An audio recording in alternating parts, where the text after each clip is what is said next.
He didn't shout it. That's what stuck with me. It was not an outburst of rage, overwhelmed.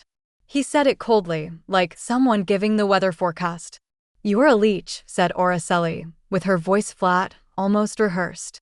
Then he launched my bag, an old canvas backpack, when he took Mauricio to his above-ground swimming competition's ceramic. It fell with a soft thud, just an echo. "Go now." I said nothing. I didn't ask where that came from or what I had done to deserve it. I just took the bag that still had my initials embroidered on one side and walked towards the door. The house was silent. Mauricio, petrified next to the bar from the kitchen, with his gaze fixed on the floor. Not a word, not a movement. That night he followed me home, although at that moment I was no longer sure where my house was. 2 months before, I had moved in with them to help. At least that's what we all said to each other. After my husband passed away, the house felt empty, like a shell. I kept her standing for another year, but it was too much. The grass, roof repairs, the silence. Mauricio said that he had space in her house. Araceli smiled with courtesy and mentioned the guest room. "Just until you stand up again," he said. I thought I already was. His daughter, Paloma, had just turned 4 years old. She loved puzzles and hated broccoli. I picked her up from kindergarten Monday, Thursday, and every second Friday. I cooked almost all the meals. Sometimes I froze extra portions. Once, I paid the gas bill without telling them why. The notice seemed urgent. I didn't want them to feel overwhelmed. I also fixed his Wi-Fi router, which disconnected them from Zoom in Mauricio's meetings. I set up your banking security online. I updated your devices. I scanned for malware. One night, I caught a phishing mail that almost cost them 15,000 pesetas. I marked it before they saw it, but I never said much. That's how I was raised. You help where you can, and you keep your name out of the disaster. I was good at being invisible and essential at the same time. Yet, I noticed the change. In the beginning, there were small things. The way Araceli closed the kitchen cabinets with more strength when I was around. As Mauricio stopped saying thank you when I brought the provisions. One day, I came from the market and the photo I had in the hall shelf was gone. No one said anything, it just disappeared. The night she called me a leech, we were having dinner, baked chicken, green beans, mashed potatoes. I reached for the cracked blue plate, the one I brought from my house, and she gently but firmly removed my hand. "That one," she said, "it's decorative." And in that moment, I knew. I was not part of the family. I was a piece of furniture with a pulse. What makes someone family? What you give or what you silent that gives it. The first time I entered the guest room, Araceli was already talking about repainting it when I left. "Maybe a soft gray," she said, brushing the window frame with her fingers. "Something neutral, in case we have another baby." I nodded, pretending not to notice the mold coming down from the corner of the roof or the sinking on the left side of the mattress. A week later, I paid out of my pocket for a repair for the leak of the roof and bought a new mattress topper. She never mentioned it again. Mauricio helped me carry 2 boxes, books, papers, a teapot that I liked to use. All the time, he had a hearing aid on, nodding to the rhythm of what he heard. "Leave it there," I said when we got to the room. He paused to ask if I needed anything more, and when I said I didn't, he left without saying more. That became the rhythm. Polite silence, functional distance. They had their routines, rules, unsaid things about the house that I learned to sort carefully. No cooking required after 9. Do not leave cups in the sink. The thermostat is always at 22 degrees. I adapted. I always have. But some days, the air in that room felt as closed as the lid of a jar that no one had opened in years. 3 times a week, I picked up Paloma from kindergarten. She ran into my arms with tousled curls and sticky fingers from the day's snack. We read stories, we sang songs. I taught her how to fold socks and balls, and to recognize the lowercase g. Araceli often arrived in the middle of a call, raising her hand as if saying, "Don't interrupt." She looked sideways and went up without saying anything. Food supplies were another silent offering. I noticed what was missing: milk, rice, spray cleaner, and bought it on my errands. I never kept receipts. I never asked to be paid. Once, I heard Araceli say to Mauricio, "I swear the food runs out faster these days." He muttered something about major consumption. Mauricio didn't look at me the same way anymore. When we spoke, it was in pieces. He talked about API errors and authentication workflows, as if I were someone else on a screen that he had to solve. I wanted to ask him how he was. I wanted him to ask me the same thing, but the space between us was wide and padded by things we never said. Most nights, after washing the dishes and Paloma went to sleep, I retired to the guest room and opened my laptop. I reset their passwords. I activated two-factor authentication for Mauricio's freelance account. I updated the cloud storage from Araceli so she would not lose the client files she never backed up. I did it silently, efficiently, like a background operating system, invisible until something broke. If I disappeared tomorrow, someone would notice that it no longer works. Sundays used to be the day we sat together. When Mauricio was a child, we used to make pancakes and we argued about crosswords. It wasn't a big deal, but it felt like a ritual, something of ours. Now it was just another obligation. Araceli called it family dinner. She said it was important for Paloma to see the adults sitting at the table. But lately, the table felt more like a boardroom with assigned seats and silent evaluations. That night, she prepared baked chicken with rosemary. As soon as I saw the patent leather come out from the oven, I felt a knot in my stomach. I had told her about my allergy the first week I arrived. She nodded, then said she would remember it. Apparently, she didn't. I didn't say anything. I just moved the potatoes around on my plate while Paloma crumbled bread into her milk.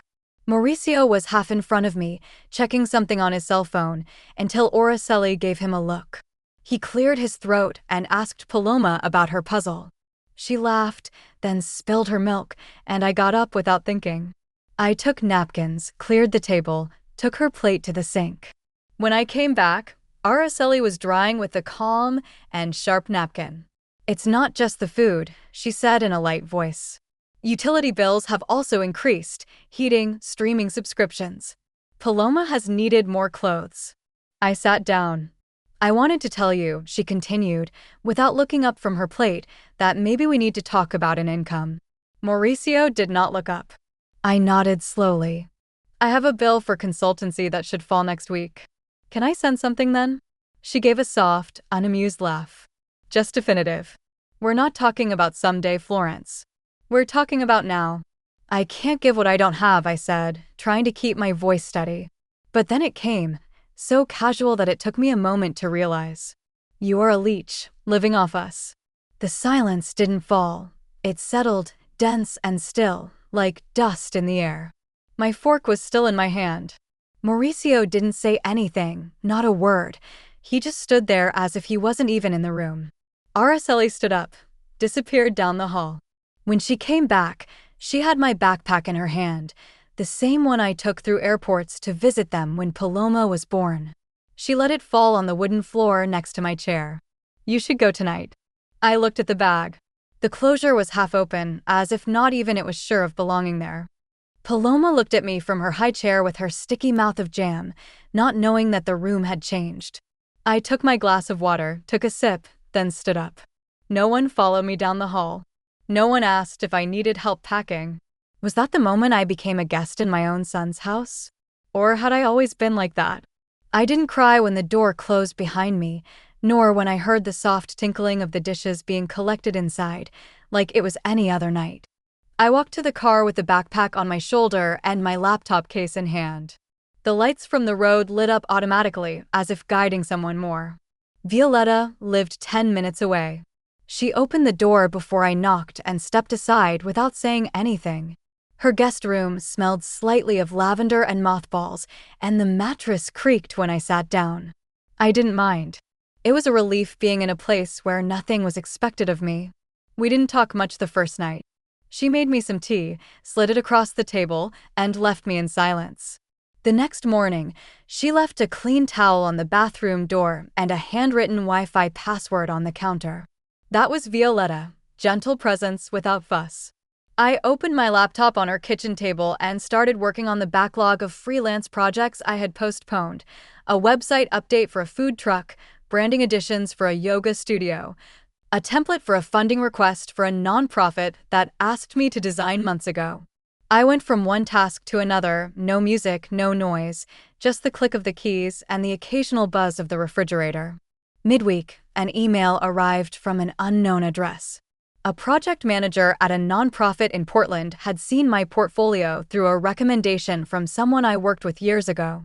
They were growing and looking for someone who understood community systems, who could design and manage secure digital workflows. I interviewed via Zoom the next day, wearing a navy blue blouse and Violetta's pearl earrings. 2 days later, I was offered the job. It wasn't ostentatious, no stock options, no modern offices, but it came with benefits, stability, and support to move. I accepted before the call ended. The studio apartment was the size of a modest hotel room, with peeling paint and a wheezing radiator in the mornings, but the light came in right at 7, bathing the kitchen floor with a soft golden brown. I signed the contract with my own hand. The landlord didn't ask if I had help. I didn't mention anyone. There was no inauguration or social media posts. I moved out on my own and unpacked slowly, a suitcase, a laptop, a ceramic mug I didn't leave behind. If no one sees how you rebuild your life, keep telling how to start anew. 2 weeks passed without a word. I filled the silence with routine, tea in the morning by the window, remote meetings with my new team, spreadsheets open late. I bought a small desk on Mercado Libre, assembled it myself, and placed it in the corner of the apartment where the light lasted longest. I planted a photo in an old soup can. It started to climb by the end of the week. The phone didn't ring, not Mauricio, nor Araceli, nor even Paloma, though I didn't expect that. It was cleaner this way, without loose threads. Then, one Thursday, just as I had finished uploading data about a scholarship to the organization's cloud system, my phone lit up. Mauricio, 2:18 p.m., why can't we get into the bank? I looked at the message for a while before the memory emerged, clear as day in a glass. When I lived with them, Mauricio asked me for help organizing their finances. I created access, enabled two-factor authentication, connected services to automatic payments, even flagged duplicate subscriptions they hadn't noticed. Araceli hated paperwork.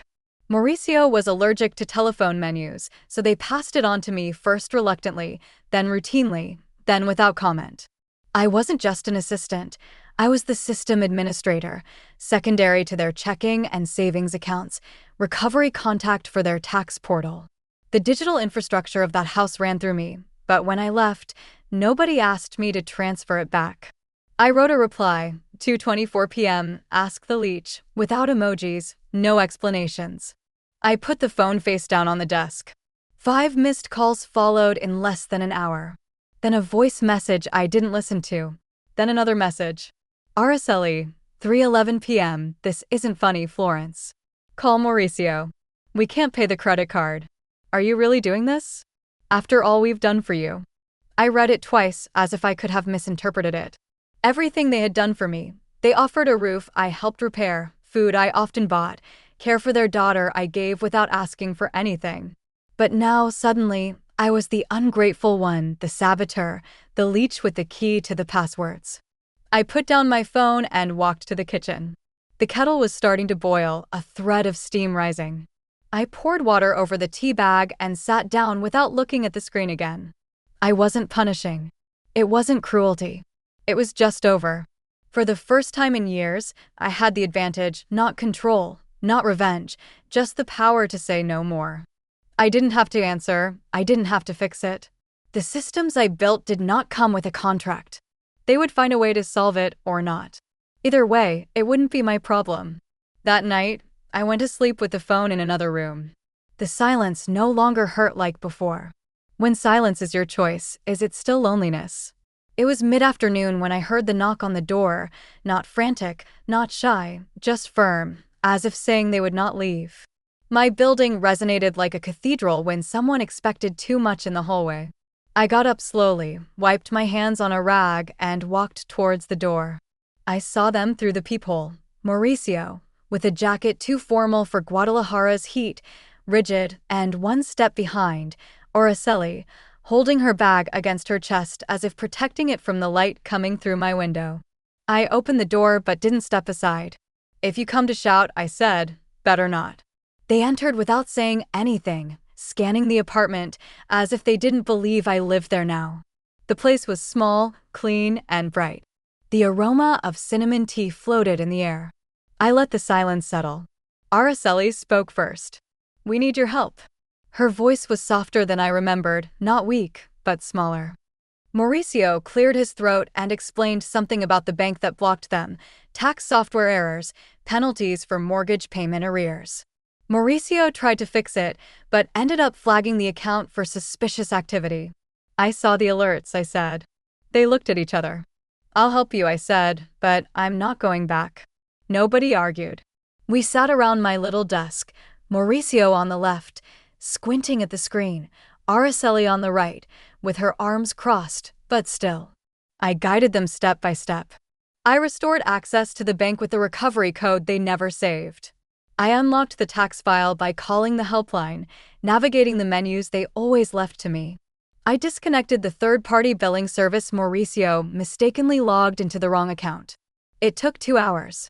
Araceli didn't raise her voice. Mauricio grumbled every time a new security question came up, but they listened. And when we finished, I opened a new document and wrote everything step by step in simple language. I titled it Instructions, Follow Them. I sent it to their email. Then I opened each shared folder, unchecked each access box with my name, revoking every permit they didn't even know I had. One by one, I eliminated myself from their digital life. Araceli looked at me with a frown. "So, that's all. That's all." They got up. No one offered a hug. I wasn't waiting. At the door, Mauricio hesitated, as if he wanted to say something, but it got stuck. They left. I closed the door, went back to the desk, and opened the shared folder called Administrator Torres. I looked at it for a moment, then clicked delete. Confirm. Deleted. If they never thanked you for keeping everything afloat, you don't owe them the life preserver. Weeks passed. The apartment settled around me like an old coat, familiar in its calm, comforting in its stillness. I filled my days with work, tea, and walks through the Metropolitan Park, where no one knew my name. I didn't post anything, didn't send messages, let the silence cast roots. Then the messages started. First, a DM on Facebook from my aunt. "Hey, honey, I heard you moved out on your own." "That's cool. Your mom said you've been distant lately. I just want to know how you are." "Everything fine." I looked at it for a good while before closing the app. Then a cousin forwarded a group message, a screenshot of a message from Araceli. "Florence has changed since she took that job in Portland. She became cold and distant. I don't recognize her anymore. We asked for help, and she acted as if we had betrayed her." I didn't reply. A few days later, an email from Mauricio, 5 double-spaced paragraphs, as if that would make it easier to read. "Look, I know things have been tense, but Mom and Dad aren't perfect. No one is. Maybe instead of blaming everyone, you could be more understanding. You had a bad time. Everyone has. It doesn't mean the world is against you. Talk soon. A coffee." I didn't answer, just clicked delete. Then I emptied the trash. They didn't call when I left. They didn't ask where I went or why I stayed away. But now that I was out of their range, now that the Wi-Fi was working, the banking portals ran, and their inboxes were manageable, suddenly I was the cold one, not absent, not in mourning, just cold. I mentioned it with Violetta one afternoon while we were pruning her gardenias with mismatched gloves. "Maybe I am being distant," I said in a low voice. Violetta shook her head. "You didn't change," she said. "You just stopped covering for them." People mistake presence with service, but they are not the same. That night, I made some tea and looked at the city lights twinkling from my window. I didn't feel anger, only relief. When they miss your silence, do they miss you or what you did for them? Every Thursday morning, I sit in a basement room in the Guadalajara Public Library with a semicircle of older adults and a blackboard that barely erases. We talk about online banking, fraud prevention, secure passwords. I teach them to recognize fake emails, reset their PIN, call customer service without getting lost in the waiting labyrinth. Some come alone to hear another voice, others because they're afraid of making a wrong click. Most remind me of myself a few years ago, trying to keep up with the world, trying not to be a burden. A woman, Josefina, always brings a notebook with flowers drawn on the cover. She asks the most questions. Last week, she stayed while I was putting away my things. You make me feel capable, she said, almost as a confession. I smiled and gave her a brochure I had prepared. That's the point. That night, sitting at my desk with the lamp dim and warm, I opened a blank email. I wrote slowly, without emotion, without fuss. Subject: Final update. Body: Hello, Mauricio. Hello, Araceli. I just want to confirm that I have removed myself from all financial systems, accounts, and technology platforms linked to the home. I will not be available for technical support from now on. I wish you the best. Florence. Click send. There was no reply. I didn't expect it. Instead, I took my diary. A simple black notebook Violetta gave me my first week in Portland. I hadn't used it until now. That night, I opened it and wrote the words I hadn't said out loud, neither to them nor to myself. I don't need an apology. I just hope they know. I was the one who held it all together. I closed the notebook and left it on the windowsill, where the light came through the next morning. If you stop being the glue and the house falls apart, were you ever the problem?